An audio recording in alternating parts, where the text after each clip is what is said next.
Hi there, this is Dave Litton, and a warm welcome to you for joining me on this short PRINCE2 product-based planning technique video. I've created this short video based on the many questions I get asked on my website www.prince2primer.com. Now, on the face of it, product-based planning looks simple enough, but there are a few dark corners where people can trip up. So this is a very quick overview of what you might expect to see. I'm not going to cover product descriptions themselves, but merely focus on the diagrammatic parts of product-based planning, the technique. There are 4 steps, as you're probably aware, and here they are very quickly. The first step is to produce a product description for the end product. Next, the first diagram, creating the product breakdown structure. Then create product descriptions for any lower level products within the diagram, and then finally convert your product breakdown structure, which is a simple hierarchy, into the sequence in which the products are created. This is called a product flow diagram. You'd use this technique anytime you need to create a plan, whether it's the project plan, stage plan, the optional team plans, or indeed an exception plan should it be necessary. Very quick picture then of a simple example. Here's the end product itself in the product breakdown structure at the very top of the tree, if you will. Remember, these are products, not tasks, so use a noun or an outcome in describing them. This is just a hierarchy, so it shows here how the end product is split down into lower and lower levels. At the very bottom of any branch, arm or leg are the so-called simple products. So-called because they can't be broken down in any further detail, or they needn't. It is not necessary to break them down any further detail. In between the end product and the simple ones are the so-called intermediate products, of which there's 2 flavours. This, a standard rectangle shape, and a rhomboid, which we'll discuss both in a moment.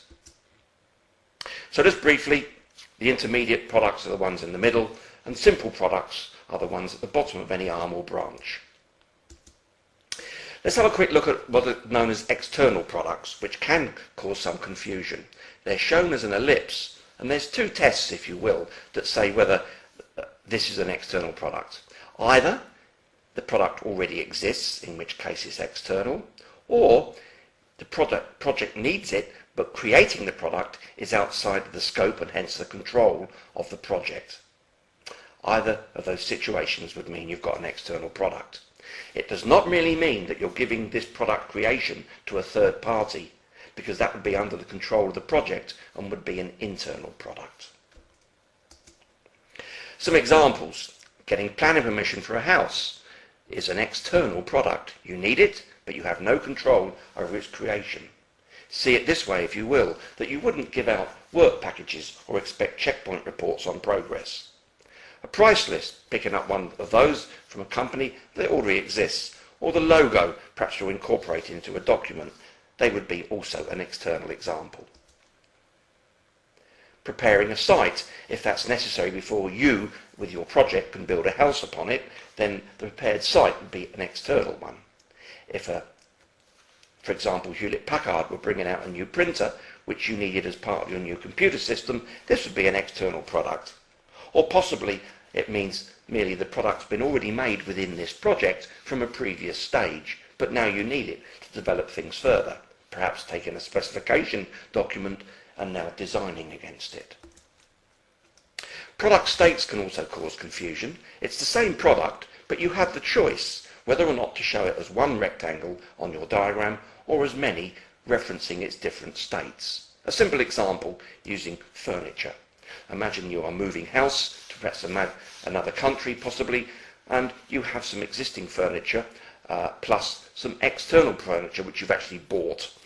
So here is standard furniture shown as a box. You might wish to show it as several states, showing here that it's first of all packed in your current country, then delivered, and then unpacked in your new house.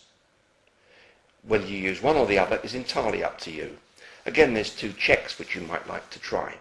If different resources are involved with each of these states, it might be best to show them as here. Or, if adding a product description for each of these, along with the quality criteria, would add value, then show it as different states rather than one box. For example, packed furniture, correctly packed, correctly labelled, and so on and so forth. Delivered furniture, delivered to the right address, and so on. Unpacked furniture, not broken, and in the right rooms. So this might be a clue that perhaps using this as different states would be the better way to go. Back to the product breakdown structure then. Now, these two different types of intermediate product we've talked about. Let's just talk about some general rules. First of all, no arrows anywhere on the product breakdown structure, because this shows that you think it's a sequence, when merely all it is a hierarchical breakdown. So no arrows anywhere. The second piece is that no one-to-one connections. Here you're saying that product A consists entirely of B, which must mean A is B. So that would be nonsense. No one-to-one connections. When you come down the level, always go to 2 or more. And no side links or underneath links, as I've shown here. Again, this infers some sort of do loop, which would obviously be nonsense. Okay, so there are two different types of these so-called intermediate products. Let's discuss them now. This is called an intermediate integration product, and this shape, the rhomboid shape, describes a collective intermediate.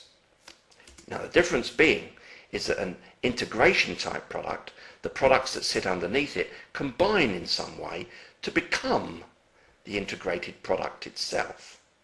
Whereas the other type, the collective, merely names a theme or a common thread of the products that sit underneath. For example, all of the products of a food group. Let's have a little look at these in more detail. Take a simple intermediate integration product, a prepared cheeseburger. Now, this is clearly an intermediate product, and it's clearly an integration product, and I've used the word prepared. It has the same rectangle, the same shape as a standard product, but here I'm using the word prepared, although I could have used the word integrated, assembled or tested had the product been appropriate. Make sure you use these words in the naming of it so it's clear to the reader that this is an intermediate integration product. The products that sit underneath it, here I'm sure you've all had a cheeseburger, possibly not, I don't know, and this is the sort of things that you'd have inside it. Mayo sauce I'm making up, burger bun, I actually went down to the supermarket and bought that, cooked the beef, the patty itself, mixed the salad and the cheese slice, all come together, they're combined or integrated to make this product itself, hence its title. Compare and contrast that with the other type, which is an intermediate collective product. Here it is not a real product. You wouldn't need to write a product description. It's merely a device by the planner to remind themselves of the real products that need to sit underneath them. Again, it's got a rhomboid shape, and we want to use the word group, groups or grouping in naming it. Here you see in this simple example, I've used all of the real products to do with entertainment. We don't combine these in any way. It's a device by the planner to remind themselves of what the real products are.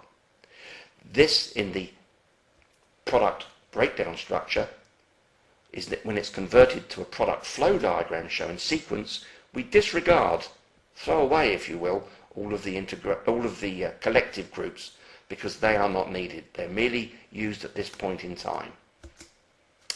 Just finally then, let's just see what that looks like. In a product flow diagram, again I've just shown you a small section. Here's our hamburger again, and let's imagine these products here, okay, need to be created first. Makes sense, before you eat the hamburger. Lay table, barbecue, nice and hot with the fuel, and you're using the recipe. Let's imagine you need one for the hamburger. This shows the sequence, but this does not mean, in case it's not obvious, that if now we went back to the product breakdown structure, here's the hamburger itself with the laid table, fuel and recipe as part of it. This is nonsense. I hope you can see that. If you bit into your hamburger and found a paper recipe, let alone a barbecue, I'm sure you'd think it was a strange hamburger itself.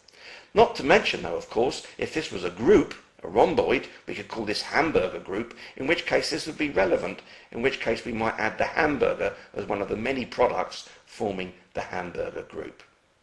Well, that just about wraps up this very quick overview. Hope you've enjoyed it. If you want to find out more, pop over to www.prince2primer.com and I'll be pleased to give you a warm welcome.